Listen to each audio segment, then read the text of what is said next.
ಅಪೊಸ್ತಲರ ಕೃತ್ಯಗಳ ಪುಸ್ತಕ 27ನೇ ಅಧ್ಯಾಯ ಅದರ 23, 24 ವಾಕ್ಯಗಳನ್ನ ನಮಗೆ ಓದಿಕೊಳ್ಳೋಣ. ಅಪೊಸ್ತಲರ ಕೃತ್ಯಗಳ ಪುಸ್ತಕ 27ನೇ ಅಧ್ಯಾಯ 23, 24 ವಾಕ್ಯವನ್ನು ಓದಿ ನಮ್ಮ ಕರ್ತನನ್ನು ಮಹಿಮೆಪಡಿಸೋಣ. ನಾನು ಯಾರವನಾಗಿದ್ದೇನೋ, ಯಾರನ್ನು ಸೇವಿಸುತ್ತೇನೋ ಆ ದೇವರಿಂದ ಬಂದ ಒಬ್ಬ ದೂತನನ್ನು ಕಳೆದ ರಾತ್ರಿಯಲ್ಲಿ ನನ್ನ ಹತ್ತಿರ ನಿಂತು, ಪೌಲನೇ, ಭಯಪಡಬೇಡ, ನೀನು ಚಕ್ರವರ್ತಿಯ ಮುಂದೆ ನಿಲ್ಲಬೇಕು.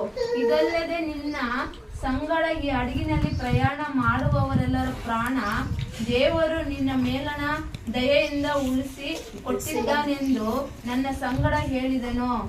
ಆಮೆನ್. ನಮ್ಮ ಕಣ್ಣುಗಳನ್ನು ಮುಚ್ಚೋಣ, ನಮಗೆ ಪ್ರಾರ್ಥನೆ ಮಾಡೋಣ.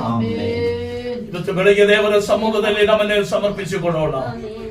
ವಾಕ್ಯದ ಮುಂದೆ ನಮ್ಮನ್ನು ನಾವು ಒಪ್ಪಿಸಿಕೊಡೋಣ. ದೇವರಿವತ್ತು ನಮ್ಮೊಟ್ಟಿಗೆ ಮಾತನಾಡುವುದಕ್ಕಾಗಿ, ದೇವರ ಸಂದೇಶವನ್ನು ನಾವು ಕೇಳಿ ಆಶೀರ್ವಾದವನ್ನು ಪಡೆಯುವುದಕ್ಕಾಗಿ ದೇವರು ನಮಗೆ ಸಹಾಯ ಮಾಡುವುದಕ್ಕೆ ನಮಗೊಟ್ಟಿಗೆ ಪ್ರಾರ್ಥನೆ ಮಾಡೋಣ.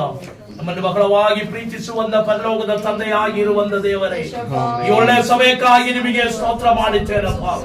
ದೇವರೇ, ನಿನ್ನ ಸಮ್ಮುಖದಲ್ಲಿ ನಾವು ಕೂಡಿ ಬಂದಿದ್ದೇವಪ್ಪ. ಅಲ್ಪ ಸಮಯ ಹಾಡುಗಳನ್ನು ಆಡಿ ಪ್ರಾರ್ಥನೆ ಮಾಡುವಂತೆ ಸಹಾಯ ಮಾಡಿದರು. ಈಗ ಕರ್ತನೇ, ನಿನ್ನ ವಚನವನ್ನು ಧ್ಯಾನ ಮಾಡುವುದಕ್ಕಾಗಿ ನಿಂತಿದ್ದೇವೆ. ವಾಕ್ಯವನ್ನು ನಾವು ಓದಿದ್ದೇವೆ, ವಾಕ್ಯವು ನಿನ್ನದಾಗಿದ್ದೇವೆ, ನಾವು ನಿಮ್ಮ ಮಕ್ಕಳಾಗಿದ್ದೇವೆ. ಕರ್ತನೇ, ನಿನ್ನ ವಚನ ಕೇಳುವಂತ ನಮ್ಮ ಎಲ್ಲರ ಜೀವಿತದಲ್ಲಿ ಒಂದು ಅದ್ಭುತ ಬಿಡುಗಡೆ ಉಂಟಾಗಲಿ. ವಚನ ಕೇಳಿ ನಾವು ದೃಢವಾಗಿ ನಿಲ್ಲುವುದಕ್ಕೆ, ನಂಬಿಕೆಯಲ್ಲಿ ವಿಶ್ವಾಸದಲ್ಲಿ ನಿಲ್ಲುವುದಕ್ಕೆ ಸಹಾಯ ಮಾಡು. ಪ್ರಾರ್ಥನೆಯನ್ನು ಕೇಳುವುದಕ್ಕಾಗಿ ಸ್ತೋತ್ರ ಮಾಡುತ್ತೇನೆ. ನಮ್ಮ ರಕ್ಷಕ ನೋಡೆಯವಾಗಿರುವಂತ ಯೇಸು ಕ್ರಿಸ್ತುವಿನ ನಾಮದಲ್ಲಿ ಬೇಡಿ ಹೊಂದಿದ್ದೇನೆ ನಮ್ಮ ತಂದೆ, ಆಮೆನ್. ಸ್ತೋತ್ರ. ಕರ್ತನ ಪರಿಶುದ್ಧವಾದಂತ ನಾಮಕ್ಕೆ ಸ್ತೋತ್ರ ಉಂಟಾಗಲಿ. ಇವತ್ತು ದಿವಸ ದೇವರ ಸಮ್ಮುಖದಲ್ಲಿ ನಮಗೆಲ್ಲರಿಗೂ ಕೂಡಿ ಬರುವಂತೆ ಪರಿಶುದ್ಧನಾಗಿರುವಂತ ದೇವರು ನಮಗೆ ಸಹಾಯ ಮಾಡಿದಕ್ಕಾಗಿ ದೇವರಿಗೆ ಸ್ತೋತ್ರವನ್ನು ಮಾಡುತ್ತೇನೆ.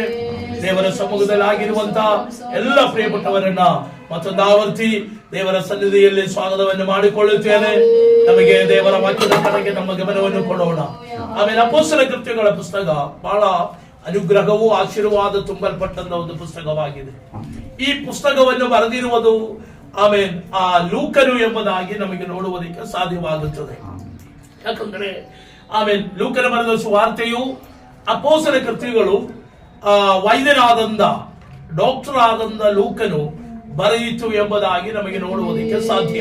ಯಾಕಂದರೆ ಲೂಕನು ಅಪೊಸ್ತಲನಾದಂದ ಪೌಲನ ಸಹ ಯಾತ್ರಿಕನಾಗಿದ್ದಾನೆ. ಅಪೊಸ್ತಲನಾದಂದ ಪೌಲನ ಜೊತೆ ಪ್ರಯಾಣ ಮಾಡುವಂತ ಒಬ್ಬ ಭಕ್ತನಾಗಿದ್ದಾನೆ. ಮಾತ್ರವಲ್ಲ, ಆತನು ಒಬ್ಬ ಡಾಕ್ಟರ್ ಕೂಡ ಆಗಿದ್ದಾನೆ. ಆ ಕಾಲದಲ್ಲಿ ಇರುವ ವೈದ್ಯನಾಗಿದ್ದಾನೆ ಲೂಕನು ಎಂಬುದಾಗಿ. ಈ ಪುಸ್ತಕವು ಥೆಯೋಫಿಲೋಸನಿಗೆ ಬರೆಯುವಂತ ಪತ್ರಿಕೆ ಆಮೇಲೆ ಪುಸ್ತಕವಾಗಿ ನಮಗೆ ಪ್ರಾರಂಭದಲ್ಲಿ ನೋಡುವುದಕ್ಕೆ ಸಾಧ್ಯವಾಗುತ್ತದೆ. ಈ ಅಪೊಸ್ತಲರ ಕೃತ್ಯಗಳು ಅದು ಅಪೊಸ್ತಲರಿಂದ ನಡೆಯಲ್ಪಟ್ಟಂತ ದೈವಿಕ ಕಾರ್ಯಕ್ರಮಗಳು ನಮಗೆ ಈ ಪುಸ್ತಕದಲ್ಲಿ ನೋಡುವುದಕ್ಕೆ ಸಾಧ್ಯವಾಗುತ್ತದೆ. 22 ಅಧ್ಯಾಯಗಳಿರುವಂತ ಈ ಪುಸ್ತಕವು ಆಮೇಲೆ ಪ್ರಾರಂಭದ ಸಭಾ ಚರಿತ್ರೆ ಎಂಬುದಾಗಿ ನಮಗೆ ನೋಡುವುದಕ್ಕೆ ಸಾಧ್ಯ. ಇದು ಕೇವಲ ಆಮೇಲೆ ಸ್ತೋತ್ರ ಒಂದು ಪುಸ್ತಕವಾಗಿ ಅಲ್ಲ, ಇದು ಸಭೆಯ ಚರಿತ್ರೆಯನ್ನು ಕೂಡ ನಮಗೆ ನೋಡುವುದಕ್ಕೆ ಸಾಧ್ಯ. ಆಮೇಲೆ ಸ್ತೋತ್ರ. ಪೆಂಟೆಕೋಸ್ಟಲ್ ಸಭೆ ಅಪೊಸ್ತಲಗಳಿಂದ ಯೇಸು ಹೇಳಿರುವಂತ ಆ ಸಭೆಯ ಪ್ರಾರಂಭವು ಅಪೊಸ್ತಲರ ಕೃತ್ಯಗಳಿಂದ ನಮಗೆ ನೋಡುವುದಕ್ಕೆ ಸಾಧ್ಯ. ಅದಕ್ಕಿಂತ ಮುಂಚೆ ಇದರ ಆಮೇಲೆ ಚರ್ಚೆಗಳು, ಆರಾಧನೆಗಳು ಇರ್ತಾ ಇತ್ತು. ಆಮೇಲೆ ಸ್ತೋತ್ರ. ರೋಮಾ ಸಾಮ್ರಾಜ್ಯದಲ್ಲಿ ಅನೇಕ ಆರಾಧನೆಗಳು ನಡೆಯುತ್ತಾ ಇತ್ತು. ಆದರೆ ಪೆಂಟೆಕೋಸ್ತಿನ ಆರಾಧನೆ ಅಂದರೆ ಆಮೇಲೆ ಯೇಸು ಪೇತ್ರನಿಗೆ ತಿಳಿಸಿದಂತ ಸಭೆ ಏನಾಗಿದೆ, ಆಮೇಲೆ ನಿನ್ನ ಹೆಸರು ಪೇತ್ರನು, ಈ ಬಂಡ ಮೇಲೆ ನನ್ನ ಸಭೆಯನ್ನು ಕಟ್ಟಿಕೊಳ್ಳುತ್ತೇನೆ. ಹಾಗೆ ದೇವರು ತನ್ನ ಸಭಾ ಪ್ರಾರಂಭಿಸುವಂತ ದೇವರ ಇಷ್ಟ ಪ್ರಕಾರ ಉಳ್ಳಂತ ಒಂದು ಸಭೆಯ ಪ್ರಾರಂಭವು ಅಪೊಸ್ತಲರ ಕೃತ್ಯಗಳಲ್ಲಿ ನಾವು ನೋಡುತ್ತೇವೆ. ಆಮೇಲೆ 1ನೇ ಅಧ್ಯಾಯದಲ್ಲಿ ಯೇಸು ಕ್ರಿಸ್ತುವಿನ ಪುನರುದ್ಧಾನವು ನಮಗೆ ನೋಡುವುದಕ್ಕೆ ಸಾಧ್ಯ. ಪುನರುದ್ಧಾನ ಮಾತ್ರವಲ್ಲ, ಯೇಸುವಿನ ಪುನರುದ್ಧಾನದ ಮೂಲಕ ಯೇಸು ಕೊಟ್ಟಂತ ವಾಗ್ದಾನವನ್ನು ಕೂಡ ನಮಗೆ ನೋಡುವುದಕ್ಕೆ ಸಾಧ್ಯ. ಯೇಸು ಪುನರುದ್ಧಾನ ಹೊಂದಿಕೊಳ್ಳುವಂತ ಸಮಯದಲ್ಲಿ ಅಪೊಸ್ತಲರಿಗೆ ತಿಳಿಸಿದಂತ ಒಂದು ವಾಗ್ದಾನವಾಗಿದೆ. ಯೆರೂಸಲೇಮನ್ನು ಬಿಟ್ಟು ಹೋಗದಂತೆ ಯೆರೂಸಲೇಮಿನಲ್ಲಿ ಕುಳಿತುಕೊಂಡು ಆಮೇಲೆ ತಂದೆಯಾದ ದೇವರಿಂದ ನಾನು ನಿಮಗೆ ತಿಳಿಸಿದಂತ ವಾಗ್ದಾನವನ್ನು ಹೊಂದುವುದಕ್ಕಾಗಿ ಕಾಯ್ತಾ ಇರ್ರಿ. ಹಾಗೆ 1ನೇ ಅಧ್ಯಾಯದಲ್ಲಿ ಪರಿಶುದ್ಧಾತ್ಮನು ಎಂಬ ವಾಗ್ದಾನಕ್ಕಾಗಿ ಅವರು ಕಾಯ್ತಾ ಇದ್ದರು ಎಂಬುದಾಗಿ. ಆಮೇಲೆ ಸ್ತೋತ್ರ. ಅದುವರೆಗೆ ಯೇಸು ಅವರ ಜೊತೆಯಲ್ಲಿತ್ತು. ಯೇಸುವಿನ ಮರಣಕ್ಕೆ ಶೇಷ, ಅವನ ಪುನರುದ್ಧಾನಕ್ಕೆ ಶೇಷ ಈ ಅಪೊಸ್ತಲಗಳ ಕಣ್ಣು ಮುಂದೆಯೇ ಯೇಸು ಸ್ವರ್ಗಕ್ಕೆ ಏರಿ ಹೋದದನ್ನು ನಮಗೆ ನೋಡುವುದಕ್ಕೆ ಸಾಧ್ಯ. ಅದು ಅವರು ದೃಕ್ಸಾಕ್ಷಿಗಳಾಗಿದೆ, ಅವರ ಸಾಕ್ಷಿಗಳಾಗಿರುವುದರಿಂದ ಅವರಿಗೆ ಅದನ್ನ ಆಮೇಲೆ ಸ್ತೋತ್ರ ಇಲ್ಲ ಅಂತ ಹೇಳಕ್ಕೆ ಸಾಧ್ಯವಿಲ್ಲ. ಯಾಕಂದ್ರೆ ಅನೇಕರು ಚಿಂತಿಸುವುದು ಯೇಸುವಿನ ಪುನರುದ್ಧಾನವು ಸುಮ್ಮನೆ ಹೇಳುತ್ತಾ ಇರುವುದು ಎಂಬುದಾಗಿ. ಹಂಗಲ್ಲ. ಆಮೇಲೆ ಆ ಕಾಲದಲ್ಲಿರುವ ಅಪೊಸ್ತಲಗಳ ಕಣ್ಣಾರೆ ಅವರು ಕಂಡಿದನು ಯೇಸು ಮೇಘಗಳಲ್ಲಿ ಸ್ವರ್ಗಕ್ಕೆ ಏರಿ ಹೋಗುವುದು. ಆಮೇಲೆ ಅದನ್ನ ಕಂಡು ನಿಂತ್ಕೊಂಡಿರುವಂತವರಿಗೆ ಆಮೇಲೆ ಒಂದು ವಾಗ್ದಾನ ಹೊಂದಿತ್ತು. ಆಮೇಲೆ ಸ್ತೋತ್ರ, ನಿಮ್ಮನ್ನು ಬಿಟ್ಟು ಹೋಗುವಂತ ಯೇಸು ಆಮೇಲೆ ಆಮೇಲೆ ನಿಮ್ಮನ್ನು ಸೇರಿಸುವುದಕ್ಕೆ ಬರುತ್ತಾನೆ. ಅದರಿಂದ ನೀವೇನ್ ಮಾಡಿ, ಪವಿತ್ರಾತ್ಮನು ಎಂಬುದಾಗಿರುವ ವಾಗ್ದಾನವನ್ನ ಹೊಂದುವುದಕ್ಕೆ ಕಾಯ್ತಾ ಇರ್ರಿ ಎಂಬುದಾಗಿ. ಆ ವಾಗ್ದಾನ ಹೊಂದುವುದಕ್ಕೆ ಮಾತನ್ನ ಅವರು ಏನ್ ಮಾಡಿದ್ದಾರೆ, ಶಿರಸಾರೆ ವಹಿಸಿಕೊಂಡಿದ್ದರು. ಆಮೇಲೆ 1ನೇ ಅಧ್ಯಾಯದಲ್ಲಿ ಅವರು ಕಾಯ್ತಾ ಇದೆ. 2ನೇ ಅಧ್ಯಾಯದಲ್ಲಿ ಅವರು ಕಾದಂದ ವಿಷಯವಾದಂತ ಪರಿಶುದ್ಧಾತ್ಮನವರ ಮೇಲೆ ಬಂದು, ಪರಿಶುದ್ಧಾತ್ಮನು 2ನೇ ಅಧ್ಯಾಯದಲ್ಲಿ ಅವರ ಮೇಲೆ ಬಂದು 2ನೇ ಅಧ್ಯಾಯದಿಂದ ಸಭೆಯ ಪ್ರಾರಂಭವನ್ನು ನಮಗೆ ನೋಡುವುದಕ್ಕೆ ಸಾಧ್ಯ. ಯೇಸು ಹೇಳಿರುವಂತ ಸಭೆ, ಯೇಸುವಿನ ರಕ್ತದಿಂದ ಸ್ಥಾಪಿಸಲ್ಪಟ್ಟ ಸಭೆ, ಯೇಸುವಿನ ಇಷ್ಟ ಪ್ರಕಾರವಾಗಿ ಯೇಸು ಆರಿಸಿಕೊಂಡಂತ ಸಭೆ. ಆಮೇಲೆ ಅಪೊಸ್ತಲ ಕೃತ್ಯಗಳ ಪುಸ್ತಕ 2ನೇ ಅಧ್ಯಾಯದಲ್ಲಿ 5ನೇ ಶತಮಾನದಲ್ಲಿ ಪ್ರಾರಂಭವಾಯಿತು. ಹಾಗೆ ಪ್ರಾರಂಭವಾದಂತ ದೇವ ಸಭೆ ಇದುವರೆಗೂ ಸಂಚರಿಸುತ್ತಾ ಇದೆ. ಆ ಸಭೆ ಇದುವರೆಗೂ ಯಾರಿಗೂ ನಿಲ್ಲಿಸುವುದಕ್ಕೆ ಸಾಧ್ಯವಾಗಲಿಲ್ಲ. ಅಪೊಸ್ತಲ ಕೃತ್ಯಗಳಲ್ಲಿ ಶುರು ಮಾಡಿರುವಂತ ಸಭೆ, ಅಪೊಸ್ತಲ ಕೃತ್ಯಗಳಲ್ಲೇ ಈ ಸಭೆಯನ್ನು ಹೊಡೆಯುವುದಕ್ಕೂ, ಆ ಸಭೆಯನ್ನ ಚಿನ್ನ ಭಿನ್ನ ಮಾಡುವುದಕ್ಕೂ, ಆ ಸಭೆಯ ಕೆಲಸಗಳು ನಿಲ್ಲಿಸುವುದಕ್ಕೂ ಆಗಿ ಸಭೆಗೆ ವಿರೋಧಿಗಳು ಎಂದು ಹೇಳುತ್ತಾ ಇತ್ತು. ಹಾಗೆ ಚರಿತ್ರದಲ್ಲಿ ವಿರೋಧಿಗಳು ಎದ್ದಲ್ಪಟ್ಟಂತ ಒಂದು ಸಭೆ ಇದ್ದರೆ ಅದು ಯೇಸುವಿನ ಸಭೆಯಾಗಿದೆ. ಆಮೇಲೆ ಸ್ತೋತ್ರ. ಬಾಕಿ ಇರುವಂತ ಸಭೆಗಳಿಗೆ ಯಾವ ಸಂಘಟನೆಗಳಿಗೆ ಯಾವ ತೊಂದರೆಗಳು ಇರುತ್ತಾ ಇತ್ತಿಲ್ಲ. ಆದರೆ ಯೇಸುವಿನ ಸಭೆಗೆ ಯಾವಾಗಲೂ ಹೋರಾಟ ಉಂಟು ಎಂಬುದಾಗಿ. ಸಭೆ ಯಾವಾಗ ಭೂಮಿಯಲ್ಲಿ ಪ್ರಾರಂಭವಾಯಿತಾ ಅವಾಗಿಂದ ಸಭೆ ಹೋರಾಟವನ್ನು ಶುರು ಮಾಡಿದೆನು. ಆಮೇಲೆ ಸ್ತೋತ್ರ. ಸಭೆ ಒಳಗಡೆ ಹೋರಾಟವನ್ನು ಶುರು ಮಾಡಿದೆ. ಎಷ್ಟೆಲ್ಲ ಹೋರಾಟಗಳು ಇದ್ದರೂ, ಎಷ್ಟೆಲ್ಲ ತೊಂದರೆಗಳು ಸಭೆಗಿದ್ದರೂ ಸಭೆ ನಿಲ್ಲಿಸುವುದಕ್ಕೆ ಯಾರಿಂದಲೂ ಸಾಧ್ಯವಾಗಲಿಲ್ಲ. ಅನೇಕ ಆಮೇಲೆ ಸ್ತೋತ್ರ ಚಕ್ರವರ್ತಿಗಳು ಸಭೆ ನಿಲ್ಲಿಸುವುದಕ್ಕೆ ಮನಸ್ಸು ಮಾಡಿದರು. ಆಮೇಲೆ ಯಹೂದರ, ಆಮೇಲೆ ಯವನಾಯರ, ಗ್ರೀಕರ ಮಧ್ಯದಿಂದ ಎಲ್ಲ ರಕ್ಷಣೆ ಹೊಂದಿ ಬಂದಂತವರನ್ನ ಆಮೇಲೆ ನಿಲ್ಲಿಸುವುದಕ್ಕೆ, ಅವರನ್ನ ಸ್ಟಾಪ್ ಮಾಡಿಸುವುದಕ್ಕೆ ಅನೇಕ ಚಕ್ರವರ್ತಿಗಳು, ಅನೇಕ ಅರಸರುಗಳು, ಅನೇಕ ಆಮೇಲೆ ಸ್ತೋತ್ರ ಆಮೇಲೆ ಪ್ರಮುಖರು ಮನಸ್ಸು ಮಾಡಿದರನ್ನು ದೇವರ ಸಭೆ ಸ್ಟಾಪ್ ಮಾಡಕ್ಕೆ ಸಾಧ್ಯವಾಗಲಿಲ್ಲ. ಹಾಗೆ ಸಭೆಯ ಚರಿತ್ರೆ ಪ್ರಾರಂಭಿಸುತ್ತಾ ಇರುವುದನ್ನು ನಮಗೆ ನೋಡುವುದಕ್ಕೆ ಸಾಧ್ಯ. 3ನೇ ಅಧ್ಯಾಯದಲ್ಲಿ ಸಭೆ ಒಳಗಡೆ ಅದ್ಭುತಗಳು ನಡೆಯುವುದಕ್ಕೆ ಶುರುವಾಗುತ್ತಾ ಇದೆ. ಆಮೇಲೆ ಬಿಡುಗಡೆಗಳು ನಡೆಯುವುದಕ್ಕೆ ಶುರುವಾಗುತ್ತಾ ಇದೆ. ಹಾಗೆ ತೊಂದರೆಗಳು ಸಭೆಗೊಂಡು ಸಭೆ ಬೆಳೆಯುತ್ತಾ ಇದೆ. ಪ್ರಶ್ನೆಗಳು ಸಭೆಗೊಂಡು ಸಭೆ ಬೆಳೆಯುತ್ತಾ ಇದೆ. ಹಾಗಾದರೆ ಇವತ್ತು ಬೆಳಿಗ್ಗೆ ಈ ತರವಾಗಿ ಒಂದು ಮಾತು ಹೇಳುವುದಕ್ಕೆ ಇಷ್ಟಪಡುತ್ತೇನೆ. ದೈವಿಕ ಸಭೆಗೆ ಹೋರಾಟಗಳು ಉಂಟಾಗುವುದಾದರೆ ಚಿಂತಿಸಿರಿ, ಸಭೆ ಬೆಳೆಯುವುದಕ್ಕೆ ಶುರುವಾಯಿತು ಎಂಬುದಾಗಿ. ಹಾಗಾದರೆ ಹೋರಾಟಗಳು ಬರುವಾಗ ಭಾರ ಪಡಬೇಕಾಗಿಲ್ಲ, ಎದುರ್ಕೋಬೇಕಾಗಿಲ್ಲ. ಆಮೇಲೆ ಬೆಳೆಯುವುದಕ್ಕೆ ಶುರುವಾಯಿತು, ಆಮೇಲೆ ಅದು ಅನುಗ್ರಹ ಹೊಂದುವುದಕ್ಕೆ ಶುರುವಾಗಿದೆ ಎಂಬುದಾಗಿ ಚಿಂತಿಸಿರಿ. ಹಾಗೆ ಎಲ್ಲೆಲ್ಲಿ ಸಭೆಗೆದರೆ ಹೋರಾಟ ಉಂಟಾಯಿತ ಅಲ್ಲೆಲ್ಲಿ ಸಭೆ ಶಕ್ತವಾಗಿ ಬೆಳೆಯಿತು ಎಂಬುದಾಗಿ. ಹಾಗೆ ಬೆಳೀತಾ ಬಂದಂತ ಸಭೆ ನಡೆಸುವುದಕ್ಕೆ ದೇವರು ನಾಯಕರುಗಳನ್ನ ಆರಿಸಿಕೊಂಡಿದ್ದರು. ಅದರಲ್ಲಿ ಅನೇಕ ನಾಯಕರುಗಳನ್ನಾಗಿ ಆಮೇಲೆ ಯೇಸುವಿನ ಜೊತೆ ನಿಂತಿರುವ 12 ಶಿಷ್ಯರುಗಳು ಅದಕ್ಕೆ ಮುಂದಣದಲ್ಲಿ ಸೇವೆ ಮಾಡಿದವರಾಗಿದೆ. ಆಮೇಲೆ ಸ್ತೋತ್ರ. ಹಾಗೆ ಅವರ ಸೇವೆಯಿಂದ ಮೂಲಕವಾಗಿ ಮತ್ತೊಬ್ಬರನ್ನ ದೇವರು ಎಬ್ಬಿಸಿದರು. ಅವನು ಬೇರೆ ಯಾರು ಅಲ್ಲ, ಆಮೇಲೆ ಯಹೂದ ಮತದಲ್ಲಿದ್ದಂದ, ಆಮೇಲೆ ಯಹೂದ ಮತ ಕ್ರಮ ಪ್ರಕಾರವಾಗಿ ನಡೆದಂದ ಆಮೇಲೆ ಸ್ತೋತ್ರ ಒಬ್ಬ ವ್ಯಕ್ತಿಯಾಗಿದ್ದಾನೆ, ಆಮೇಲೆ ಪೌಲನು ಎಂಬುದಾಗಿ. ಈ ಪೌಲನನ್ನ ಮಾನಸಾಂತರ ಮೂಲಕವಾಗಿ ಸಭೆಯ ಆಮೇಲೆ ಆತ್ಮೀಯ ಬೆಳವಣಿಗೆ ಇನ್ನೂ ದೇವರು ಏನ್ ಮಾಡಿದ್ದಾನೆ, ದೃಢಪಡಿಸಿದನು. ಆಗ ಪೌಲನ ಜೀವನದಲ್ಲಿ ನಡೆದಂತ ಚರಿತ್ರಗಳು ನಮಗೆ ಈ ಪುಸ್ತಕದಲ್ಲಿ ನೋಡುವುದಕ್ಕೆ ಸಾಧ್ಯವಾಗುತ್ತೇವೆ. ಹಾಗೆ ನಾವು ಬರುವಾಗ 23ನೇ ಅಧ್ಯಾಯದಿಂದ 22ನೇ ಅಧ್ಯಾಯದವರೆಗೂ ಒಂದೇ ಒಂದು ಕಾರ್ಯ ಮಾತ್ರ ನಮಗೆ ನೋಡುವುದಕ್ಕೆ ಸಾಧ್ಯ. ಅನೇಕ ವಿಷಯಗಳಲ್ಲಿ ಇದ್ದರನ್ನು ಮೇನ್ ಆಗಿ ನಡೆಯುವಂತ ಒಂದು ಕಾರ್ಯ ಏನೆಂದರೆ, ದೇವರು ಪೌಲನಿಗೆ ಒಂದು ಮಾತನ್ನ ತಿಳಿಸಿದರು. ಏನೆಂದರೆ, ನೀನು ರೋಮ ಪಟ್ಟಣದಲ್ಲಿ ನನ್ನ ಸಾಕ್ಷಿಯಾಗಬೇಕು. ಆಮೇಲೆ ಸ್ತೋತ್ರ. ನೀ ರೋಮ ಪಟ್ಟಣಕ್ಕೆ ಹೋಗಿ ನನ್ನ ಸಾಕ್ಷಿ ಆಗಬೇಕೆಂದೇ ದೇವರವನಿಗೆ ಅಪ್ಪಣೆ ಮಾಡಿದ್ದು. ಆದರೆ ಆ ಮಾತು ನೆರವೇರಿಸುವುದಕ್ಕೆ, ಆ ಮಾತು ಪೂರ್ತಿಯರಿಸುವುದಕ್ಕೆ ಅನೇಕ ಕಷ್ಟಗಳಲ್ಲಿ ಪೌಲನು ಬೀಳಬೇಕಾಯಿತು. 23ನೇ ಅಧ್ಯಾಯದಲ್ಲಿ ಪೌಲನನ್ನ ಹಿಡಿಯುವುದನ್ನು ನಾವು ನೋಡುತ್ತೇವೆ. ಆಮೇಲೆ ಸ್ತೋತ್ರ. ಪೌಲನನ್ನ 23ನೇ ಅಧ್ಯಾಯದಲ್ಲಿ ಊರಿ ಜನ ಎಲ್ಲ ಸೇರಿ ಪೌಲನನ್ನ ಹಿಡಿದಿದ್ದರು. ಆಮೇಲೆ ಸ್ತೋತ್ರ. 24ನೇ ಅಧ್ಯಾಯದಲ್ಲಿ ಅವನನ್ನ ಕೊಲ್ಲಬೇಕೆಂದೇ ಬಯಸುತ್ತಾ ಇದೆ.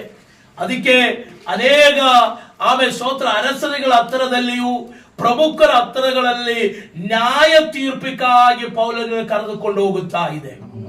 ಎಲ್ಲೆಲ್ಲಿ ಹೋಗಿದರನ್ನು ಪೌಲನ ಜೀವನದಲ್ಲಿ ಮಾಡಿದಂತ ತಪ್ಪು ಏನೆಂದರೆ ಯಾರಿಗೂ ಏನಾಗಲಿಲ್ಲ, ಗೊತ್ತಾಗಲಿಲ್ಲ. ಹಂಗೆ ಆಮೇಲೆ ಕಳವಳಕ್ಕೆ ಜಾಸ್ತಿ ಆಗುತ್ತಾ ಇರುವಾಗ ಆಮೇಲೆ ಸ್ತೋತ್ರ 25ನೇ ಅಧ್ಯಾಯದಲ್ಲಿ ಆಮೇಲೆ ಹೆಚ್ಚು ಕಡಿಮೆ 40 ಜನ ಸೇರಿ ಒಂದು ಶಪಥವನ್ನ ತಗೊಳ್ಳುತ್ತಾ ಇದೆ. ನಾವು ಪೌಲನು ಸತ್ತ ಮೇಲನೇ ಊಟ ಮಾಡುವುದು ಎಂಬುದಾಗಿ.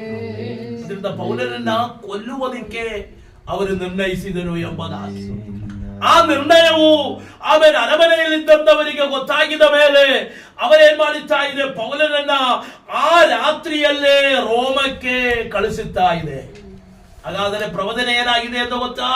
ರೋಮ ಪಟ್ಟಣಕ್ಕೆ ಹೋಗಿ ನನ್ನ ಸಾಕ್ಷಿ ಆಗಬೇಕೆಂದು ಯೇಸು ಅವನಿಗೆ ತಿಳಿಸಿದಾನೆ. ದೇವರಾತ್ಮನವನಿಗೆ ತಿಳಿಸಿರುವಂತ ಆ ಸೇವೆಯನ್ನ ಪೂರ್ತಿಗೊಳಿಸುವುದಕ್ಕೆ ಅವತ್ತು ರಾತ್ರಿಯಲ್ಲಿ ಪ್ರಯಾಣ ಪ್ರಾರಂಭವಾಯಿತು. ಆ ಪ್ರಯಾಣದಲ್ಲಿಯೂ ಅನೇಕ ಕಷ್ಟ ನಷ್ಟಗಳು ನೋಡುವುದಕ್ಕೆ ಸಾಧ್ಯ. ಆಮೇಲೆ ಸ್ತೋತ್ರ 26ನೇ ಅಧ್ಯಾಯಕ್ಕೆ ಬರುವಾಗ ಆಮೇಲೆ ಸ್ತೋತ್ರ ಆ ಪ್ರಯಾಣದಲ್ಲಿ ಉಂಟಾಗುವಂತ ಅನೇಕ ತೊಂದರೆಗಳನ್ನು ನಾವು ನೋಡುತ್ತೇವೆ. ಆಮೇಲೆ ಸ್ತೋತ್ರ. ಹಾಗೆ ಆ ತೊಂದರೆಗಳಲ್ಲಿ ಒಂದು ಆಮೇಲೆ ತೊಂದರೆಗಳ ಮಧ್ಯದಲ್ಲಿ ಪೌಲನಿಗೆ ಸಿಕ್ಕಿದಂತ ಒಂದು ದರ್ಶನದ ವಿಷಯ ಬಗ್ಗೆ ಆಗಿದೆ ನಾವು ಇವತ್ತು ಓದಿರುವಂತ ವಾಕ್ಯವು. ಆಮೇಲೆ ಸ್ತೋತ್ರ. ಆ ವಾಕ್ಯದ ಕಡೆಗೆ ನಮ್ಮ ಗಮನವನ್ನು ಕೊಡೋಣ. ಆಮೇಲೆ ಓದಿಕೊಳ್ಳೋಣ ವಚನ. ನಾನು ಯಾರವನಾಗಿದ್ದೇನೋ ಪೌಲನು ಹೇಳುತ್ತಾ ಇದೆ, ನಾನು ಯಾರವನಾಗಿದ್ದಾನೋ, ಯಾರನ್ನು ಸೇವಿಸುತ್ತಾನೋ ಆ ದೇವರಿಂದ ಬಂದ ಒಬ್ಬ ದೂತನು ಕಳೆದ ರಾತ್ರಿಯಲ್ಲಿ ನನ್ನ ಹತ್ತಿರಕ್ಕೆ ನಿಂತು, ಪೌಲನೇ ಭಯಪಡಬೇಡ. ಸಾಕು. ಆಮೇಲೆ ಸ್ತೋತ್ರ. ಒಂದು ದೊಡ್ಡ ಪ್ರಶ್ನದೊಳಗೆ ಸಿಕ್ಕಿರುವಂತ, ಒಂದು ದೊಡ್ಡ ಇಕ್ಕಟ್ಟಿನಲ್ಲಿ ಬಿದ್ದಂತ, ಒಂದು ದೊಡ್ಡ ಸಮಸ್ಯೆ ಒಳಗಡೆ ಬಿದ್ದಂತ ಪೌಲನಿಗೆ ಆಮೇಲೆ ಸ್ತೋತ್ರ ದೇವದೂತರು ಹೇಳುತ್ತಾ ಇದೆ. ಆಮೇಲೆ ದೇವರ ದೂತರು ಅವನ ಹತ್ತಿರಕ್ಕೆ ಬಂದು ಮಾತನಾಡಿರುವಂತ ವಿಷಯವನ್ನ ಅವನ ಜೊತೆ ನಿಂತಿದ್ದವರಿಗೆ ಪೌಲನು ತಿಳಿಸುತ್ತಾ ಇದೆ. ಆಮೇಲೆ 27ನೇ ಅಧ್ಯಾಯದಲ್ಲಿ ಅವರ ಪ್ರಯಾಣವನ್ನು ಶುರು ಮಾಡುತ್ತಾ ಇದೆ. ಒಂದು ಹಡಗಿನಲ್ಲಿ ಚೆನ್ನಾಗಿ ಒಂದು ಪ್ರಯಾಣ. ಆಮೇಲೆ ಸ್ತೋತ್ರ. ಆ ಪ್ರಯಾಣ ಏನಲ್ಲ, ಅದು ಶುಭವಲ್ಲ ಅಂತ ಪೌಲನು ಹೇಳುತ್ತಾ ಇದೆ. ಆಮೇಲೆ ಸ್ತೋತ್ರ. ಪ್ರಯಾಣ ಏನಾಗಿಲ್ಲ, ಶುಭವಲ್ಲ ಎಂಬುದಾಗಿ. ಹೇಗಂದ್ರೆ ಅದರ ವಾಕ್ಯ ನಮಗೆ ಓದಿಕೊಳ್ಳೋಣ. 27ನೇ ಅಧ್ಯಾಯದ 10ನೇ ವಾಕ್ಯ ಅಂತ ಕಾಣುತ್ತೆ. 10ನೇ ವಾಕ್ಯ ಸ್ವಲ್ಪ ನೋಡಿಕೊಳ್ಳೋಣ. ಜನರೇ, ಈ ಪ್ರಯಾಣದಿಂದ ಸರಕಿಗೂ ಅಡಿಗೆಗೂ ಮಾತ್ರವಲ್ಲದೆ ಹಾ. ನಮ್ಮ ಪ್ರಾಣಗಳಿಗೂ ಕಷ್ಟವು ಬಹು ನಷ್ಟವು ಸಂಭವಿಸುವುದೆಂದು ಹಾ. ನನಗೆ ತೋರುತ್ತದೆ. ಆಮೇಲೆ ಪೌಲ್ ಹೇಳುತ್ತಾ ಇದೆ, ಜನರೇ ಈ ಪ್ರಯಾಣ ಶುಭವಾಗಿರುವಂತ ಪ್ರಯಾಣವಲ್ಲ. ಈ ಪ್ರಯಾಣದಿಂದ ಏನುಂಟಾಗುತ್ತದೆ? ಕಷ್ಟಗಳು, ನಷ್ಟಗಳು ಸಂಭವಿಸುತ್ತದೆ. ಒಂದು ಪ್ರವಚನ ಯಾತ್ರೆ ಪ್ರಾರಂಭಿಸುವಂತ ಸಮಯದಲ್ಲಿ ಪೌಲ್ ಹೇಳುತ್ತಾ ಇದೆ, ಈ ಪ್ರಯಾಣ ಏನಲ್ಲ, ಶುಭವಾಗುವುದಿಲ್ಲ. ಆಮೇಲೆ ಸ್ತೋತ್ರ. ಈ ಪ್ರಯಾಣ ಶುಭವಲ್ಲ. ಇದರೊಳಗಡೆ ಏನಾಗುತ್ತದೆ? ಕಷ್ಟಗಳುಂಟಾಗುತ್ತದೆ, ನಷ್ಟಗಳುಂಟಾಗುತ್ತದೆ, ತೊಂದರೆಗಳುಂಟಾಗುತ್ತದೆ. ಹಾಗಾದ್ರೆ ಇವತ್ತು ಬೆಳಗ್ಗೆ ಒಂದು ಆಲೋಚನೆ ಹೇಳುವುದಕ್ಕೆ ಇಷ್ಟಪಡುತ್ತೇನೆ. ಆಮೇಲೆ ಆತ್ಮೀಗ ಪ್ರಯಾಣದಲ್ಲಿ ಸಂಚರಿಸುವ ದೇವರ ಜನರೇ, ಆಮೇಲೆ ದೇವರ ಆತ್ಮ ನಿಮಗೆ ಹೇಳುತ್ತಾ ಇದೆ, ನಿಮ್ಮ ಪ್ರಯಾಣದ ಮಧ್ಯದಲ್ಲಿ ನಿಮಗೆ ಕಷ್ಟಗಳುಂಟಾಗುತ್ತೇವೆ, ನಿಮಗೆ ನಷ್ಟಗಳುಂಟಾಗುತ್ತೇವೆ, ನಿಮಗೆ ತೊಂದರೆಗಳುಂಟಾಗುತ್ತೇವೆ, ನಿಮಗೆ ಭಾರಗಳುಂಟಾಗುತ್ತೇವೆ, ನಿಮಗೆ ಪ್ರಯಾಸಗಳು ಉಂಟಾಗುತ್ತೇವೆ. ಆಮೇಲೆ ನಿಮ್ಮ ಜೀವಿತದಲ್ಲಿ ಇಕ್ಕಟ್ಟುಗಳು ಉಂಟಾಗಬಹುದು. ಆಮೇಲೆ ನಿಮ್ಮ ಜೀವಿತದಲ್ಲಿ ಗೇಲಿ ಮಾಡುವಂತ ಸಂದರ್ಭಗಳು ಉಂಟಾಗುತ್ತೇವೆ. ಅನೇಕ ಕಷ್ಟಗಳು ನಿಮ್ಮ ಜೀವಿತದಲ್ಲಿ ಸಂಭವಿಸಬೇಕಾಗುತ್ತದೆ. ಆದರೆ ಪೌಲ್ ಹೇಳುತ್ತಾ ಇರುವ ಹಾಗೆ ಇವತ್ತು ದೇವರಾತ್ಮ ಹೇಳುತ್ತಾ ಇದೆ, ಭಯಪಡಬೇಡ. ಹಾಗಾದರೆ ಕ್ರಿಸ್ತಿಯ ಜೀವಿತವೆಂದರೆ ಕಷ್ಟ, ನಷ್ಟ, ರೋಗ, ದುಃಖಗಳಿಂದ ಸಂಚರಿಸುವುದಾಗಿದೆ. ಅನೇಕ ಕ್ರೈಸ್ತರು ಚಿಂತಿಸುವುದು, ಕ್ರಿಸ್ತಿಯ ಮಾರ್ಗದಲ್ಲಿ ಬಂದರೆ ಯಾವ ಕಷ್ಟ ಉಂಟಾಗುವುದಿಲ್ಲ, ಯಾವ ನಷ್ಟ ಉಂಟಾಗುವುದಿಲ್ಲ, ಎಲ್ಲ ಸುಖವಾಗಿ ನಡೆಯುತ್ತೇವೆ ಎಂಬುದಾಗಿ ಆಂತರವಾಗಿ ಚಿಂತಿಸಿ ಯಾರಾದರೂ ಯೇಸುವಿನ ರಕ್ಷಕನಾಗಿ ಸ್ವೀಕರಿಸಿದರೆ ದಯವಿಟ್ಟು ಆ ರಕ್ಷಣಾ ಪದವಿಯನ್ನು ಬಿಟ್ಟುಬಿಟ್ಟು ನೀವು ಎಲ್ಲಿಂದ ಬಂದಿದ್ದೀರಾ ಅಲ್ಲಿಗೆ ಹೋಗಿರಿ. ಆಮೇಲೆ ಸ್ತೋತ್ರ. ಯಾಕಂದರೆ ಆ ನಿರೀಕ್ಷೆ ಚೆನ್ನಾಗಿರುವುದಲ್ಲ, ಆ ನಿರೀಕ್ಷೆ ಶುಭವಲ್ಲ. ಯಾಕಂದರೆ ಯೇಸುವಿನ ರಕ್ಷಕನಾಗಿ ಸ್ವೀಕರಿಸಿದವನ ಜೀವಿತದಲ್ಲಿ ಕಷ್ಟಗಳು, ನಷ್ಟಗಳು ಉಂಟಾಗುತ್ತೇವೆ. ಆಮೇಲೆ ಸ್ತೋತ್ರ. ಕಷ್ಟಗಳು ಬರೋದಂತೆ ನಷ್ಟಗಳು ಬರದೇ ಇರುವಂತ ಜೀವಿತವಲ್ಲ ಕ್ರಿಸ್ತಿಯ ಜೀವಿತ. ಆಮೇಲೆ ಸ್ತೋತ್ರ. ಕ್ರೈಸ್ತಿಯ ಜೀವಿತದಲ್ಲಿ ನಷ್ಟಗಳುಂಟಾಗುತ್ತದೆ, ಕಷ್ಟಗಳುಂಟಾಗುತ್ತವೆ, ಪ್ರಯಾಸಗಳ ಒಳಗೆ ನಾವೇನಾಗಬೇಕು? ಹೋಗಬೇಕಾಗುತ್ತದೆ. ಆಮೇಲೆ ಸ್ತೋತ್ರ. ಪ್ರಯಾಣ ಮಾಡುವಂತ ಆ ದಿವಸದಿಂದಲೇ ಆಮೇಲೆ 4ನೇ ವಾಕ್ಯ ನಮಗೆ ಓದಿಕೊಳ್ಳೋಣ. ಆಮೇಲೆ 27ನೇ ಅಧ್ಯಾಯದ 4ನೇ ವಾಕ್ಯ. ಆಮೇಲೆ ಸ್ತೋತ್ರ. ಅವರು ಅಲ್ಲಿಂದ ಹೊರಟು ಅವರಿಗೆ ಎದುರು ಗಾಳಿ ಏನಾಗುತ್ತಾ ಇತ್ತು? ಬೀಸುತ್ತಾ ಇರುವುದರಿಂದ ದೀಪದ ಮರೆಯನ್ನು ಸಾಗಿ ಕಿಲಿಕ್ಕಿಕ್ಕೂ ಪಪ್ಪುಲ್ಯಕ್ಕೂ ಎದುರಾಗಿರುವ ಸಮುದ್ರವನ್ನು ದಾಟಿ ಲುಕಿಯ ಸೀಮೆಯಲ್ಲಿರುವ ಮುರಕ್ಕೆ ಬಂದವು ಎಂಬುದು. ಹಾಗಾದರೆ ಪ್ರಯಾಣ ಮಾಡುವಾಗಲೇ ಗಾಳಿ ಅವರಿಗೆ ಏನಾಗಿದೆ? ಎದುರಾಗಿದೆ. ಗಾಳಿ ಎದುರಾಗಿದೆ. ಎಲ್ಲಿಗೆ ಹೋಗಕ್ಕೆ ಪ್ರಯಾಣ ಅಂತ ಗೊತ್ತಾ? ರೋಮಕ್ಕೆ ಹೋಗುವುದಕ್ಕಾಗಿರುವಂತ ಪ್ರಯಾಣ. ರೋಮ ಸಾಮ್ರಾಜ್ಯದಲ್ಲಿ ಹೋಗಿ ಅಲ್ಲಿ ಸಾಕ್ಷಿ ಆಗಬೇಕಂದೆ 22-23ನೇ ಅಧ್ಯಾಯದಲ್ಲಿ ಪೌಲನಿಗೆ ದೇವರಾತ್ಮನು ಹೇಳಿದಾನೆ, ಪೌಲನೇ ನೀನು ಭಯಪಡಬೇಡ, ನೀನು ಇಲ್ಲಿ ಆಮೇಲೆ ಸೇವೆ ಮಾಡಿದ ಹಾಗೆ ಯೆರೂಸಲೇಮಿನಲ್ಲಿ ಸೇವೆ ಮಾಡಿದ ಹಾಗೆ ರೋಮನಲ್ಲಿ ನೀ ಸೇವೆ ಮಾಡಬೇಕು. ಆಮೇಲೆ ಸ್ತೋತ್ರ. ರೋಮಲ್ಲಿ ಸೇವೆ ಮಾಡದಂತೆ ಆಮೇಲೆ ಅಲ್ಲಿ ಸೇವೆ ಮಾಡದಂತೆ ಇರುವುದಕ್ಕಾಗಲ್ಲ. ಅದರಿಂದ ನೀ ರೋಮಕ್ಕೆ ಏನ್ ಮಾಡಬೇಕು? ಪ್ರಯಾಣ ಮಾಡಬೇಕು.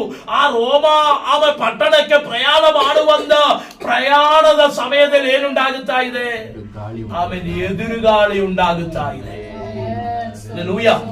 ಆಮೇಲೆ ಸ್ತೋತ್ರ. ಗಮನಿಸಿರಿ. ಹಾಗಾದರೆ ಆಮೇಲೆ ಪ್ರಯಾಣ ಮಾಡುವಂತ ಹೇಳಿದವರು ಯಾರು? ದೇವರಾಗಿದ್ದಾನೆ ಅಲ್ವಾ? ರೋಮದಲ್ಲಿ ಹೋಗಿ ಸೇವೆ ಮಾಡಬೇಕಂತೆ, ರೋಮದಲ್ಲಿ ಹೋಗಿ ನನ್ನ ಸಾಕ್ಷಿ ಆಗಬೇಕಂತೆ ಹೇಳಿದೆ. ಪೌಲನು ಪ್ರಯಾಣ ಮಾಡಿದೆ. ಆ ಪ್ರಯಾಣ ಶುರು ಮಾಡುವುದೇ ಗಾಳಿ ಎದುರಾಗಿದೆ. ಹಂಗಾದರೆ ಇದು ದೇವರ ಚಿತ್ತವಾಗಿದೆಯಾ?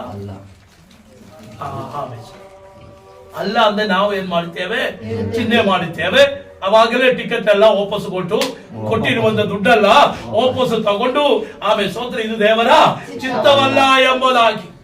ಆಮೇಲೆ ಸ್ತೋತ್ರ. ಆದ್ರೆ ಹಂಗಲ್ಲ ಪೌಲನು ಮಾಡಿರುವುದು. ಪೌಲನು ದೇವರು ಹೇಳಿದೆ ನೀವು ರೋಮ ಪಟ್ಟಣಕ್ಕೆ ಹೋಗಬೇಕು. ಆದ್ರೆ ಹೋಗುವಂತ ದಾರಿಯಲ್ಲಿ ತೊಂದರೆಗಳುಂಟು ಎಂಬುದಾಗಿ ಅವನಿಗೆ ಗೊತ್ತು. ಸ್ತೋತ್ರ. ಅದಾಗ್ತಾ ಇದ್ದೀರಾ? ವಿಶ್ವಾಸ ಮಾರ್ಗಕ್ಕೆ ಬನ್ನಿ ಎಂಬುದಾಗಿ ಹೇಳಿ ನಿಮ್ಮನ್ನು ಕರೆದ ದೇವರಿಗೆ ಆಮೇಲೆ ಸ್ತೋತ್ರ. ಆ ಮಾರ್ಗಕ್ಕೆ ಬಂದರೆ ಎಲ್ಲ ಸುಖವಾಗಿರುವುದಲ್ಲ, ಎಲ್ಲ ಸುಲಭವಾಗಿರುವುದಲ್ಲ.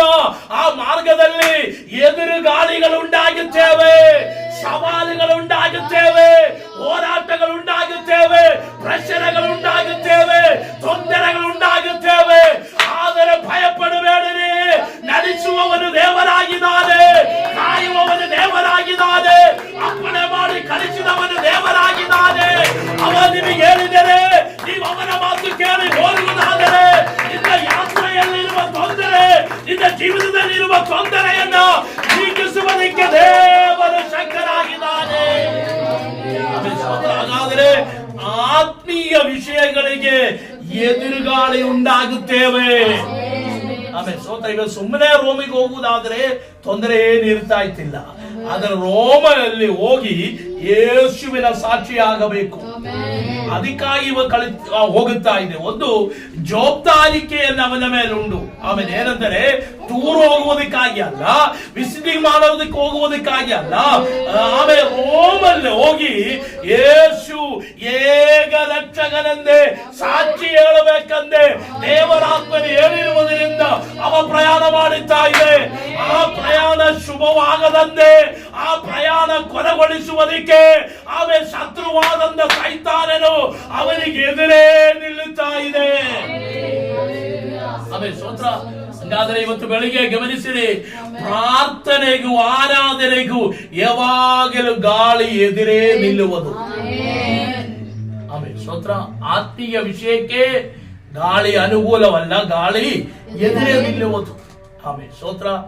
ಬೇರೆ ಯಾವುದಕ್ಕೆ ಹೋಗಲಿ ಕಾರ್ಯಗಳೆಲ್ಲ ಅನುಕೂಲವಾಗಿ ಇರುತ್ತದೆ. ಆದ್ರೆ ಒಂದು ಪ್ರಾರ್ಥನೆ ಇದೆ, ಹೋಗೋಣ ಅಂತ ಹೇಳಿದರೆ ಅವಾಗಲೇ ಶುರುವಾಗುತ್ತದೆ ಪ್ರಶ್ನೆಗಳು. ಆಮೇಲೆ ಸ್ತೋತ್ರ. ಅವಾಗೆ ಶುರುವಾಗುತ್ತದೆ ತೊಂದರೆಗಳು, ಅವಾಗಲೇ ಗೆಸ್ಟ್ಗಳು ಮನೆಗೆ ಬರುತ್ತದೆ, ಅವಾಗಲೇ ಕಾರ್ಯಕ್ರಮಗಳು ಮುಂದೆ ನಡೆಯುವುದಕ್ಕೆ ನಿಲ್ಲುವುದು. ಆಮೇಲೆ ಇದೆಲ್ಲ ಏನಕ್ಕೆಂದು ಗೊತ್ತಾ? ಆಮೇಲೆ ದೈವಿಕ ಇಷ್ಟವು ನಿನ್ನೊಳಗಡೆ ನೆರವೇರಬಾರದು, ದೇವರ ಉದ್ದೇಶವು ನಿನ್ನೊಳಗಡೆ ನಡೆಯಬಾರದೆಂದೇಳಿ ಗಾಳಿ ನಿಮಗೆ ಎದುರಾಗಿ ನಿಲ್ಲುತ್ತೇವೆ. ಆದರೆ ಅಭಿಷಕ್ತನು, ಪ್ರವಾದನೆ ಹೊಂದಿದವನು, ದೈವಿಕ ಮಾತು ಹೊಂದಿದವನು ಇದಕ್ಕೆಲ್ಲ ಮನಸ್ಸು ಕೊಟ್ಟಿರಲಿಲ್ಲ. ಸ್ತೋತ್ರ. ಹಲ್ಲೆಲೂಯಾ. ಇದ್ದೀರಾ? ಪ್ರಾರ್ಥನೆಗೆ ಮಾತ್ರವೇ ಗಾಳಿ ಎದುರಾಗುವುದು, ಬರುವುದಕ್ಕೆ ಬಿಡುವುದಿಲ್ಲ, ಹೋಗಕ್ಕೆ ಬಿಡುವುದಿಲ್ಲ. ಸುಮ್ಮನೆ ಅರ್ಥ ಮಾತುಗಳು ಹೊಡೆದು ಎಲ್ಲಾದ್ರೂ ಪಿಕ್ಚರ್ ನೋಡಕ್ ಹೋಗಿದ್ರೂ ನಮ್ಮ ಸಂಬಂಧಿಕರೆಲ್ಲ ಜೊತೆಯಲ್ಲಿ ಇರ್ತೇವೆ, ಹೋಗಿ ಒಳ್ಳೆ ಕಾರ್ಯ ಏನೋ ಮಾಡಿದಾನೆ ಎಂಬುದಾಗಿ. ಆದ್ರೆ ಪ್ರಾರ್ಥನೆಗೆಂದು ಹೇಳುವಾಗ ಆಮೇಲೆ ಸ್ತೋತ್ರ, ಅವರಿಗೂ ಸಹಿಸಕ್ಕಲ್ಲ, ಆದರೆ ಸೈತಾನನಿಗೂ ಅದನ್ನ ಇಳಿಸುವುದಿಲ್ಲ. ಅವಾಗ ಏನಾದ್ರೂ ಒಂದು ಕೆಲಸ, ಅವಾಗ ಏನಾದ್ರೂ ಒಂದು ಪ್ರಶ್ನೆ ಆಮೇಲೆ ನಮ್ಮ ಒಳಗಡೆ ತಂದು ಇಟ್ಟು ಬಿಟ್ಟು ಆಮೇಲೆ ಸ್ತೋತ್ರ ನಮ್ಮನ್ನು ಏನ್ ಮಾಡಬೇಕು? ಪ್ರಾರ್ಥನೆಯನ್ನ ನಿಲ್ಲಿಸಬೇಕು. ಆಮೇಲೆ ಸ್ತೋತ್ರ. ಹಲ್ಲೆಲೂಯಾ. ಹೇಳ್ತಾ ಇದ್ದೀರಾ?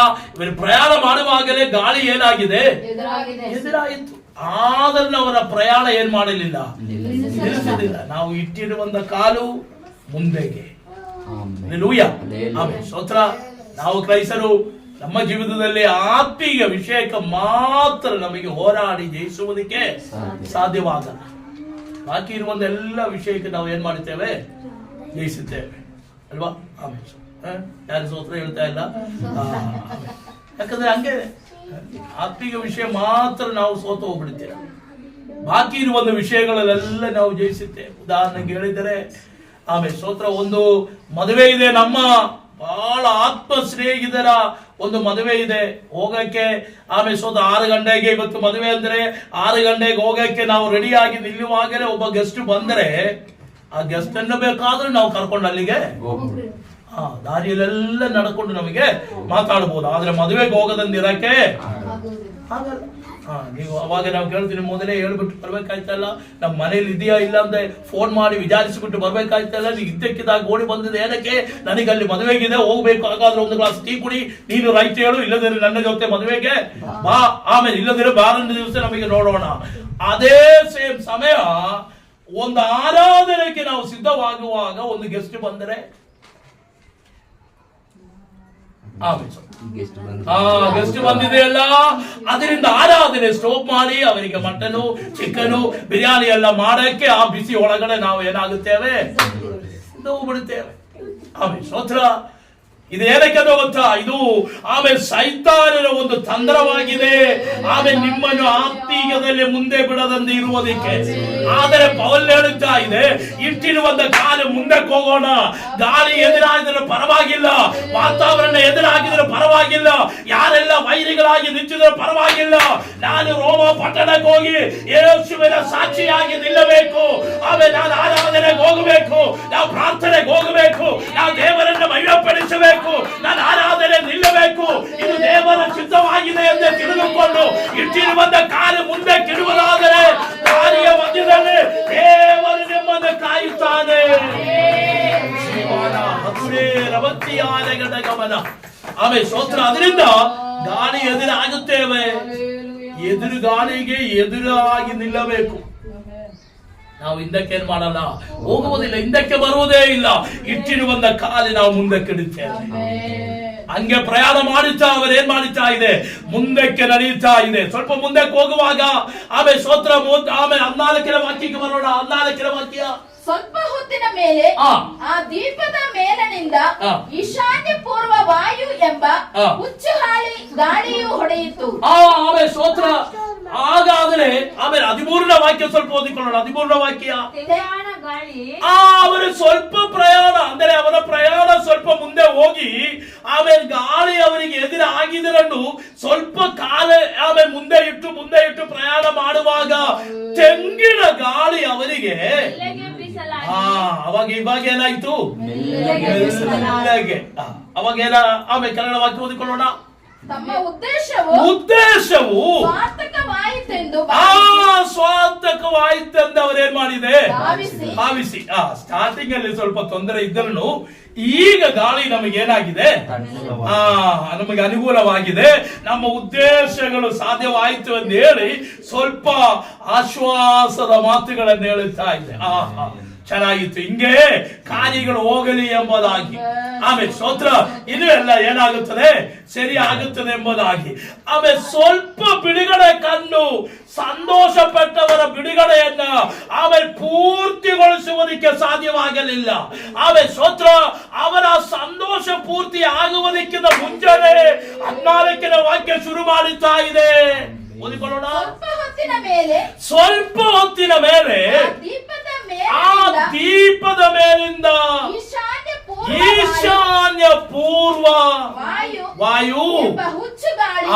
ಈ ಗಾಳಿ ಹೆಸರೇನಿದೆ? ಇದು ಸಾಧಾರಣ ಗಾಳಿ ಏನಲ್ಲ, ಇದೊಂದು ಹುಚ್ಚು ಗಾಳಿ ಆಗಿದೆ. ಆಮೇಲೆ ಸ್ತೋತ್ರ. ಎತ್ತಂದ್ರೆ ಹೆಂಗೆ ಬೇಕಾದ್ರೆ ಹೊಡೆಯುವಂತ ಗಾಳಿ. ಆಮೇಲೆ ಸ್ತೋತ್ರ.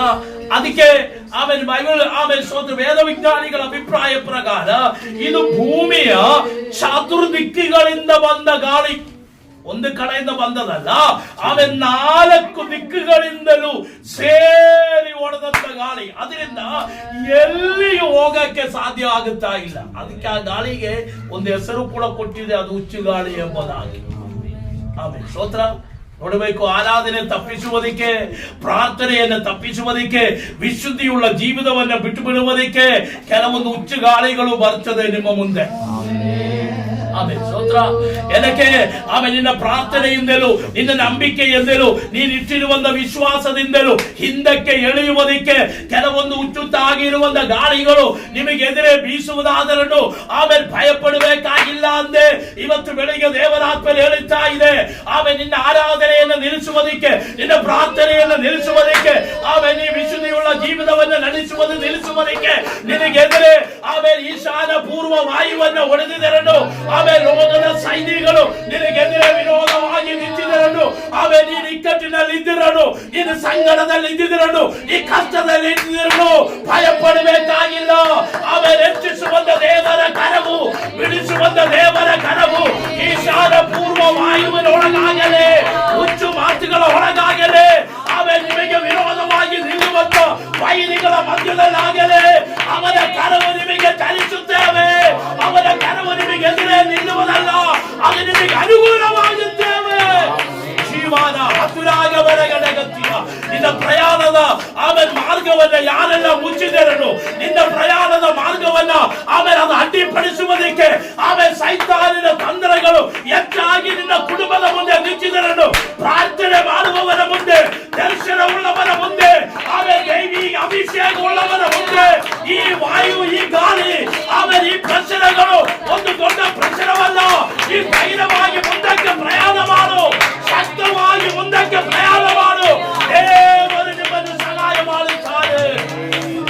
ನಿಮರಗಡಗಮನ ಅಂದರಾಗಮರಗಡಗಮನ ಅಡಲೇ ನಿಮರಗಡಗತಿಯ ಆಮೇಲೆ ಸ್ತೋತ್ರ. ಒಂದು ಈಶಾನ ಪೂರ್ವ ವಾಯು ಅವರಿಗೆ ಎದುರೇ ಓಡುತ್ತಿದೆ. ಸ್ತೋತ್ರ. ಆ ವಾಯು, ಆ ಗಾಳಿ ಒಳಗಡೆ ಅವರಾಗಿದ್ದಕ್ಕೂ ಅವರೇನ್ ಮಾಡಲಿಲ್ಲ. ಆಮೇಲೆ ಹಿಂದಕ್ಕೆ ಹೋಗೋಣ ಅಂದ ಚಿಂತೆ ಅವರಿಗೇನಾಗಿರ್ಲಿಲ್ಲ, ಅಂದಿಲ್ಲ. ಆಮೇಲೆ ಸ್ತೋತ್ರ. ಯಾಕಂದ್ರೆ ಲಕ್ಷ್ಯ ಏನಾಗಿದೆ, ಆಮೇಲೆ ರೋಮಗೆ ಹೋಗಬೇಕು. ಆಮೇಲೆ ಸ್ತೋತ್ರ. ನಮ್ಮ ಗುರಿ ಏನಾಗಿದೆ, ದೇವರ ಸಮ್ಮುಖದಲ್ಲಿ ಬರಬೇಕು. ಅದಕ್ಕೆದಿರೆ ಏನೆಲ್ಲ ಹೋರಾಟ ಬಂದಿದ್ದರನ್ನು, ಹೋರಾಟದೊಳಗೆ ದೇವರ ಕರ ಉಂಟಾಗುತ್ತೆ. ಆಮೇಲೆ ಸ್ತೋತ್ರ.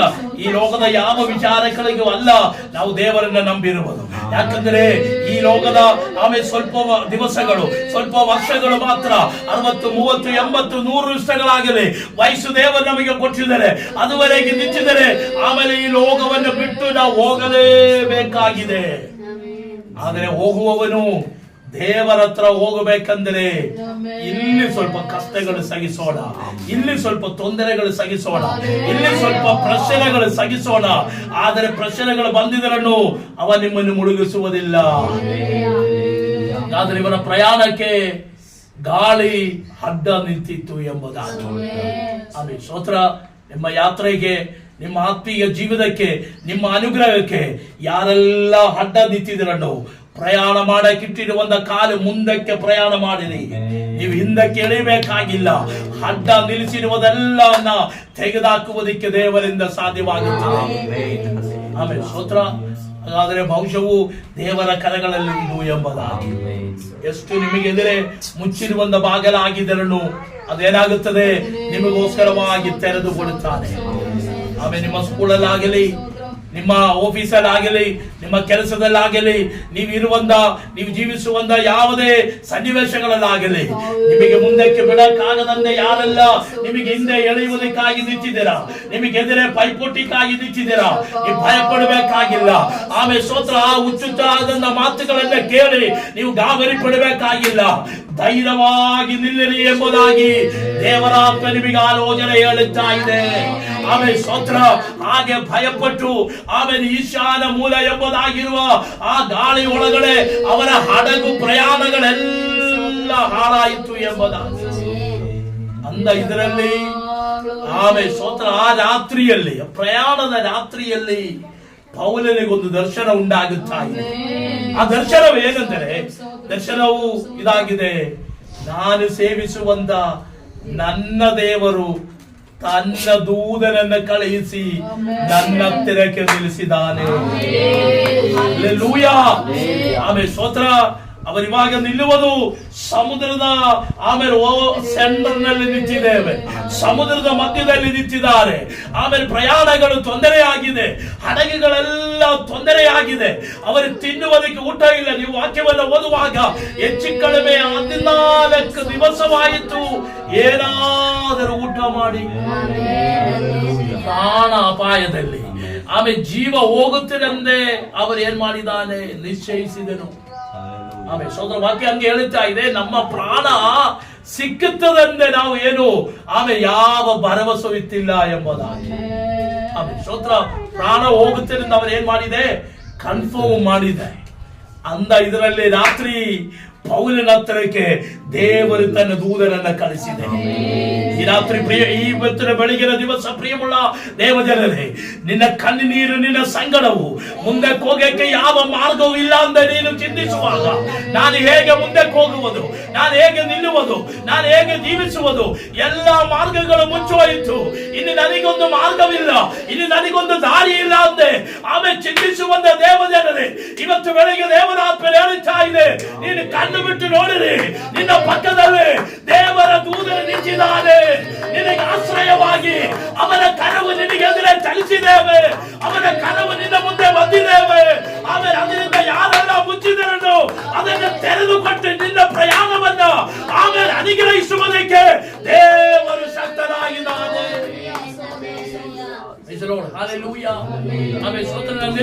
ಹೇಳಬೇಕಾಗಿ ಇಷ್ಟಪಡುತ್ತಾ ಇದೆ. ದೇವರ ಸಮ್ಮುಖದಲ್ಲಿ ನೀನು ಪ್ರಾರ್ಥನೆ ಪೂರ್ವಕವಾಗಿ ವಿಶ್ವಾಸ ಜೀವಿತವನ್ನು ನಡೆಸುವಾಗ ಅದಕ್ಕೆದಿರೆ ಏನೆಲ್ಲ ಪ್ರಶ್ನೆಗಳು ಬಂದಿದ್ದರನ್ನು ಸಹಾಯಕ್ಕಾಗಿ ದೇವರಿದ್ದಾನೆ. ಸ್ತೋತ್ರ. ಭವಿಷ್ಯ ಏನಾಗುತ್ತದೆ, ಜೀವಿತವೇನಾಗುತ್ತದೆ ಅಂತ ಚಿಂತಿಸಿಕೊಂಡು ನಿಲ್ಲುವುದಾದರೆ ಇವತ್ತು ಬೆಳಿಗ್ಗೆ ದೇವರಾತ್ಮನೆ ಹೇಳುತ್ತಾ ಇದೆ, ದೂರನನ್ನ ಕಳಿಸಿದ್ದಾನೆ. ಆಮೇಲೆ ಸ್ತೋತ್ರ. ಅವನು ಹೇಳುತ್ತಾ ಇದೆ, ನಾನು ಸೇವಿಸುವಂತ ದೇವರು ತನ್ನ ದೂತರನ್ನ ಕಳುಹಿಸಿ ನನ್ನೊಟ್ಟಿಗೆ ಮಾತನಾಡಿದೆ. ಏನು ಮಾತನ್ನು ಗೊತ್ತಾ? ಅವನೇ ಭಯಪಡಬೇಡ. ಆಮೇಲೆ ಸ್ತೋತ್ರ. ಇವತ್ತು ಬೆಳಿಗ್ಗೆ ಮಾತುಗಳ ಮುಂದೆ ಭಯಪಡುವವರಿದ್ದಾರೆ, ಕೆಲಸದ ವಿಷಯದಲ್ಲಿ ಭಯಪಡುವವರಿದ್ದಾರೆ, ಜೀವಿತ ವಿಷಯದಲ್ಲಿ ನೀವು ಭಯಪಡುವುದಾದರೆ ಇವತ್ತು ಬೆಳಿಗ್ಗೆ ದೇವರ ಆತ್ಮ ಹೇಳುತ್ತಾ ಇದೆ, ಭಯಪಡುವುದು ಬೇಡ, ಭಯಪಡುವುದು ಬೇಡ, ಭಯಪಡುವುದು ಬೇಡ. ನಡೆಸುವವನು ನಾನಾಗಿದ್ದಾನೆ. ಈ ಪ್ರಯಾಣದಲ್ಲಿ ಸ್ವಲ್ಪ ಕಷ್ಟಗಳು ಬರಬಹುದು, ಸ್ವಲ್ಪ ತೊಂದರೆಗಳು ಬರಬಹುದು, ಸ್ವಲ್ಪ ಇಕ್ಕಟ್ಟುಗಳು ಬರಬಹುದು, ಸ್ವಲ್ಪ ಆಯಾಸಗಳು ಬರಬಹುದು. ಆದರೆ ಭಯಪಡಬೇಡ. ಆಮೇಲೆ ನಿನ್ನ ಬಲಗೈಯಿಂದ ಹಿಡಿದಿದವನು ಸರ್ವಶಕ್ತನಾದಂತ ದೇವರಾಗಿದ್ದಾನೆ. ಆಮೇಲೆ ಆಮೇಲೆ ಆಮೇಲೆ ಸ್ತೋತ್ರ. ಹಾಗಾದ್ರೆ ನಮ್ಮ ಎಲ್ಲ ಕಣ್ಣುಗಳನ್ನು ಮುಚ್ಚೋಣ, ದೇವರ ಸಮ್ಮುಖದಲ್ಲಿ ನಮ್ಮನ್ನೇ ಸಮರ್ಪಿಸಿಕೊಡೋಣ. ಇವತ್ತು ಬೆಳಿಗ್ಗೆ ದೇವರ ಮುಂದೆ ನಮ್ಮನ್ನೇ ನಾವು ಒಪ್ಪಿಸಿಕೊಡೋಣ. ವಚನವನ್ನು ನಾವು ಕೇಳುತ್ತಾ ಇದ್ದೇವೆ. ಭಯಪಡುವಂತ ಅವಶ್ಯಕತೆ ಇಲ್ಲ, ಭಯಪಡುವಂತ ಅವಶ್ಯಕತೆ ಇಲ್ಲ. ದೇವರು ತನ್ನ ದೂತನನ್ನು ಕಳಿಸಿದ್ದಾನೆ. ನಿನ್ನ ಮನೆಯಲ್ಲಿ ನಿನ್ನ ಜೊತೆ ದೇವರ ದೂತನುಂಟು. ನೀನವನ ಮಾತನ್ನ ಕೇಳುವುದಕ್ಕೆ ಸಿದ್ಧವಾದರೆ, ದೇವರು ಹೇಳುವುದನ್ನು ಅನುಸರಿಸುವುದಕ್ಕೆ ಸಿದ್ಧವಾದರೆ, ಆಮೇಲೆ ಅಪೊಸ್ತಲನಾದ ಪೌಲನಿಗೆ ದೇವರು ಹೇಳುತ್ತಾ ಇದೆ, ನೀನು ರೋಮ ಪಟ್ಟಣದಲ್ಲಿ ಹೋಗಿ ನನ್ನ ಸಾಕ್ಷಿ ಆಗುವಂತೆ. ಆ ಸಾಕ್ಷಿ ಆಗುವುದಕ್ಕೆ ಸೈತಾನನವನನ್ನು ಅಡ್ಡಿ ಮಾಡಿದರು. ಯೇಸುವಿನ ಸೇವೆಗಾಗಿ, ಯೇಸುವಿನ ಕೆಲಸಕ್ಕಾಗಿ, ಆತ್ಮೀಯ ವಿಷಯಕ್ಕಾಗಿ, ಪ್ರಾರ್ಥನೆಗಾಗಿ, ಆರಾಧನೆಗಾಗಿ ಯಾವಾಗಲೂ ಸೈತಾನ್ ನಿನಗೆ ಅಡ್ಡಿಯಾಗಿ ನಿಲ್ಲುತ್ತೇವೆ. ಪ್ರಾರ್ಥನೆ ಸುಲಭವಾಗಿ ಅಲ್ಲ, ಪ್ರಾರ್ಥನೆಯು ಆಮೇಲೆ ಸ್ತೋತ್ರ ಹೋಗುವುದಕ್ಕಾಗಿ, ಪ್ರಾರ್ಥನೆಯನ್ನ ಆಮೇಲೆ ಕ್ರಮಪಡಿಸುವುದಕ್ಕಾಗಿ ಇದೆಲ್ಲ ಬಹಳ ಈಸಿಯಿಂದ ನಡೆಯುವುದಲ್ಲ. ಇದಕ್ಕೆಲ್ಲ ಹೋರಾಟಗಳುಂಟು. ಪ್ರೇಮುಳ್ಳವರೇ, ಆ ಹೋರಾಟಗಳನ್ನು ಜಯಿಸಿರಿ ಎಂಬುದಾಗಿ ಇವತ್ತು ಬೆಳಗ್ಗೆ ದೇವರಾತ್ಮನ ಆಲೋಚನೆ ಹೇಳುತ್ತಾ ಇದೆ.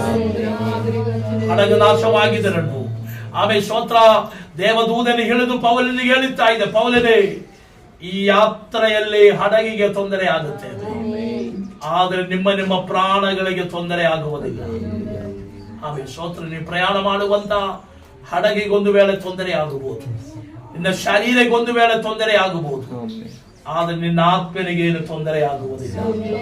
ಇವತ್ತು ಬೆಳಿಗ್ಗೆ ದೇವರಾತ್ಮನ ದೂತ ಹೇಳುತ್ತಾ ಇದೆ, ನೀನು ತೊಂದರೆ ಪಟ್ಟು ಶರೀರದಲ್ಲಿ ಆಯಾಸ ಪಟ್ಟು ಆಮೇಲೆ ಜೀವನದಲ್ಲಿ ಆಮೇಲೆ ಸ್ತೋತ್ರ ಕುರುಗಿ ಆಮೇಲೆ ದೇವರ ಸಮ್ಮುಖದಲ್ಲಿ ಇರುವುದಾದರೆ ಇವತ್ತು ಬೆಳಿಗ್ಗೆ ದೇವರಾತ್ಮನ ಹೇಳುತ್ತಾ ಇದೆ, ಭಾರ ಪಡಬೇಕಾಗಿಲ್ಲ.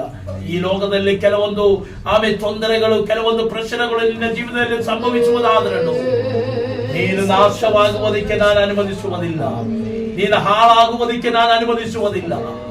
ನಿನ್ನ ಎದುರಿನಲ್ಲಿ ಅವನ ದೂತನನ್ನು ಕಳಿಸಿದ. ಆಮೇಲೆ ಸ್ತೋತ್ರ. ಇಲ್ಲಿ ತಲೆವಾಯಿಸುವಂತ ಪ್ರತಿಯೊಬ್ಬರಿಗೂ ಇವತ್ತು ಆಮೇಲೆ ದೇವರ ಸಮ್ಮುಖದಲ್ಲಿ ಇರುವಂತ ಪ್ರಿಯമുള്ള ದೇವಜನರೇ, ನಿಮ್ಮ ಎದುರಿನಲ್ಲಿ ದೇವರು ತನ್ನ ದೂತನನ್ನು ಕಳಿಸಿದ.